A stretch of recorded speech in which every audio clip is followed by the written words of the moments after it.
नमस्ते, मैं विक्रांत newstech.com के लिए एक पौराणिक कथा है महाभारत की बताई जाती है। बताया जाता है कि अंगराज कर्ण ने एक नगरी बनाई थी, नाम था कर्णपुरी और आज की कैराना। तो जब महाभारत का जिक्र होता है तो दिमाग में युद्ध का जिक्र आता है, और जब वर्तमान राजनीति को देखते हैं और उत्तर प्रदेश के विधानसभा चुनाव की चर्चा करते हैं तो कैराना का जिक्र आता है। कल गृह मंत्री अमित शाह ने कैराना से उत्तर प्रदेश में अपने चुनावी अभियान की शुरुआत की है, और यह बहुत स्पष्ट हो गया था कि पश्चिम उत्तर प्रदेश की जो राजनीतिक लड़ाई है उसका रास्ता कैराना के चुनाव प्रचार से तय किया जाएगा। तो आखिर पश्चिम उत्तर प्रदेश की राजनीति में कैराना विधानसभा इतनी महत्वपूर्ण क्यों है, और भारतीय जनता पार्टी के नजरिए से समझें तो पश्चिम उत्तर प्रदेश की पूरी राजनीति का केंद्र बिंदु कैराना विधानसभा को माना जाता है। तो आज बात हम कैराना विधानसभा की करते हैं। कल अमित शाह जब कैराना में चुनाव प्रचार कर रहे थे और चुनाव प्रचार करने के बाद से जब अमित शाह ने प्रेस कॉन्फ्रेंस की तो बार बार एक शब्द का जिक्र आ रहा था, पलायन। पलायन पलायन किन लोगों का? हिंदुओं का पलायन। ऐसे आरोप लगाए जाते हैं कि जो कैराना जगह है, कैराना मुस्लिम बहुल इलाका है, और मुस्लिम बहुल इलाका होने की वजह से वहां की हिंदू आबादी को पलायन करना पड़ा था। और इसी पलायन के मुद्दे पर भारतीय जनता पार्टी लगातार 2014 के बाद से पश्चिम उत्तर प्रदेश की राजनीति को धार देने का प्रयास कर रही है। कल अमित शाह ने कैराना को अपने चुनाव प्रचार के लिए चुनकर यह बहुत स्पष्ट कर दिया कि पश्चिम उत्तर प्रदेश का रास्ता कैराना के विधानसभा से होकर निकलेगा, और कैराना से रास्ता बनाने का सीधा सा मतलब था कि पश्चिम उत्तर प्रदेश में ध्रुवीकरण की जो बात बताई जाती है उसको और मजबूत बना देना है। तो कैराना विधानसभा भारतीय जनता पार्टी के लिए तब बड़ी आसान सीट हुआ करती थी जब वहां उनके दिवंगत नेता हुकुम सिंह चुनाव लड़ा करते थे। सन 1996 से लेके सन 2012 तक लगातार हुकुम सिंह वहां से भारतीय जनता पार्टी के टिकट पर चुनाव जीतते रहे, और उस इलाके में जीतते रहे जिस इलाके में मुस्लिम आबादी को बहुमत में बताया जाता है। फिर आता है साल 2014। साल 2014 में हुकुम सिंह भारतीय जनता पार्टी के टिकट पर लोकसभा का चुनाव लड़ते हैं, लोकसभा का चुनाव जीत जाते हैं, सीट खाली हो जाती है। उनके राजनीतिक उत्तराधिकारी के रूप में उनकी बेटी मृगांका सिंह को भारतीय जनता पार्टी प्रत्याशी बनाकर चुनावी मैदान में उतार देती है, और 2015 का उपचुनाव भारतीय जनता पार्टी कैराना विधानसभा में चुनाव हार जाती है। फिर आता है साल 2017। फिर से मृगांका सिंह को भारतीय जनता पार्टी वहां से अपना प्रत्याशी बनाती है, और सामने नादिल हसन जो इस समय काफी चर्चा में है, अभी इनकी भी बातचीत होगी, वो मैदान में उतरते हैं और मृगांका सिंह चुनाव हार जाती है। वर्तमान समय में कैराना से भारतीय जनता पार्टी ने फिर मृगांका सिंह पे दांव खेला है। फिर मृगांका सिंह को पार्टी ने अपना सिंबल दिया है, और समाजवादी पार्टी ने सबसे पहले नाहिद हसन को मैदान में उतारा था, लेकिन नाहिद हसन गैंगस्टर एक्ट के अंतर्गत हुई कार्रवाई के कारण अभी जेल में बंद है, और डैमेज कंट्रोल के रूप में समाजवादी पार्टी की तरफ से उनकी जो बहन बताई जाती है, जो बहन है उनकी, उन्होंने निर्दलीय पर्चा भर दिया है। तो ये अपना एक राजनीतिक गणित वहां चल रहा है कि अगर नाहिद हसन का पर्चा अगर निरस्त कर दिया जाता है, चूंकि गैंगस्टर एक्ट में उन पर कार्रवाई हुई है, तो उनकी बहन जिन्होंने निर्दल प्रत्याशी के रूप में अपना नामांकन किया है वो उनकी जगह पर ये चुनाव लड़ेंगे।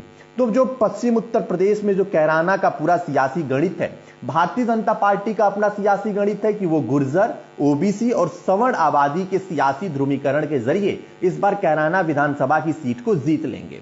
समाजवादी पार्टी को क्या लगता है कि जाट और मुस्लिम की एकता अगर कैराना विधानसभा पर दिखाई पड़ गई तो बड़ी आसानी से वो कैराना विधानसभा की सीट को जीत लेंगे।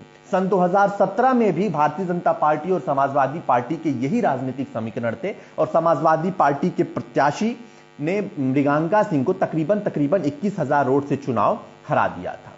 मृगांका सिंह के पिता हुकुम सिंह इस इलाके के बहुत बड़े गुज्जर नेता बताए जाते थे, और लंबे समय तक वो अन्य पार्टियों से चुनाव जीतते रहे और कैराना विधानसभा को विधानसभा में हमेशा रिप्रेजेंट करते रहे। लेकिन सन 1996 में वो भारतीय जनता पार्टी में शामिल हो गए, और सन 1996 से लेकर 2012 तक वो लगातार भारतीय जनता पार्टी के टिकट पर चुनाव जीतते रहे और उत्तर प्रदेश की विधानसभा में जाते रहे। भाजपा पलायन के मुद्दे के जरिए लगातार यह बात कहने का प्रयास कर रही है कि कैराना में मुस्लिम बहुल इलाका होने की वजह से पलायन हो रहा है, लेकिन पलायन की सच में बात सबसे पहले की किसने थी? सांसद रहते हुए हुकुम सिंह ने ही इस बात को बहुत मजबूती से उठाया था कि कैराना के कुछ इलाकों में हिंदू आबादी पलायन को मजबूर हो रही है, क्योंकि मुस्लिम आबादी के जरिए वहां जो है हिंसा बढ़ाई जा रही है और डर का माहौल पैदा किया जा रहा है।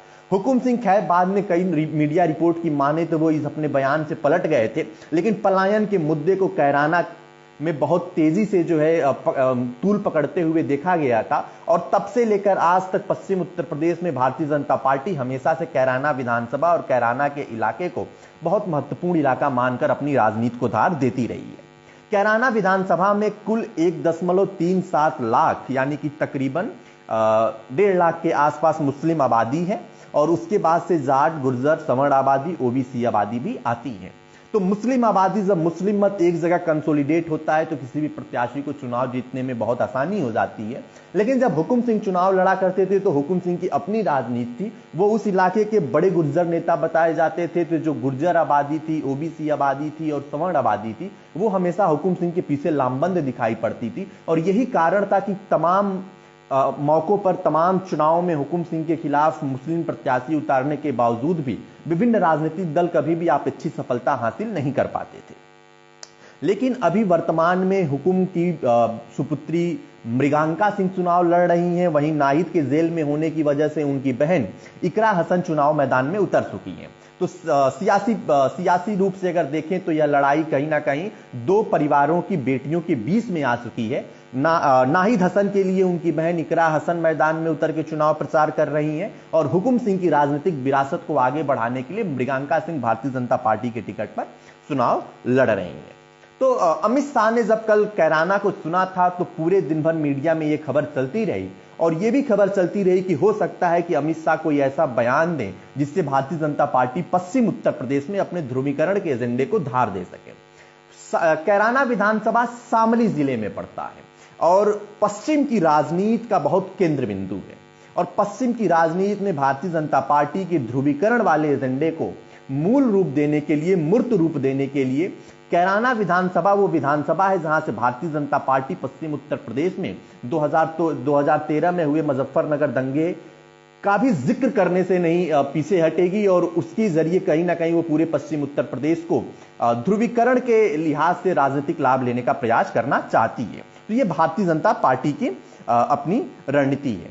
लेकिन अभी वहां की वर्तमान स्थिति की माने तो मृगांका सिंह और नादिर हसन के बीच में बहुत कांटे की लड़ाई है, और उनकी बहन इकरा हसन जो उनकी जगह पे अभी चुनाव प्रचार कर रही हैं, उनके आ जाने से लड़ाई अभी भी बनी हुई है। जब बीच में नादिर हसन के खिलाफ पुलिस ने कार्रवाई की और गैंगस्टर एक्ट के अंतर्गत उन्हें जेल में डाला गया, तब जो है कहीं ना कहीं मृगांका सिंह और भारतीय जनता पार्टी को कैराना विधानसभा में एक बढ़त होती दिखाई पड़ी थी।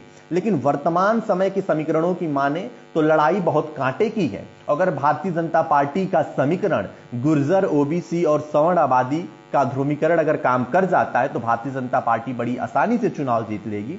लेकिन इसके बीच में अगर समाजवादी पार्टी और रालोद के गठबंधन की वजह से अगर जाट वोट बैंक मुस्लिम प्रत्याशी को अगर मिल जाते हैं तो समाजवादी पार्टी भी बड़ी आसानी से यहां का चुनाव जीत सकती है। लेकिन इस हार और जीत के बीच में पश्चिम उत्तर प्रदेश की राजनीति को समझने के लिए कैराना विधानसभा के चुनाव को समझना बहुत जरूरी है। और अभी तो कैराना विधानसभा चुनाव में अमित शाह की एक छोटी सी डोर टू डोर अभियान की शुरुआत हुई है। जैसे जैसे चुनावी मंच लगेंगे पश्चिम उत्तर प्रदेश में ध्रुवीकरण की हवा को और बल दिया जाएगा, और यह संभव है कि पश्चिम उत्तर प्रदेश में किसान आंदोलन, जाट नाराजगी, तमाम अन्य मुद्दों के बीच में ध्रुवीकरण का मुद्दा बहुत मजबूती से उठाया जाएगा, और पश्चिम उत्तर प्रदेश में फिर से जो भी सियासी परिणाम आएंगे वो आम दर्शक के रूप में हमें चौंकाने के रूप में दिखाई पड़ सकते हैं।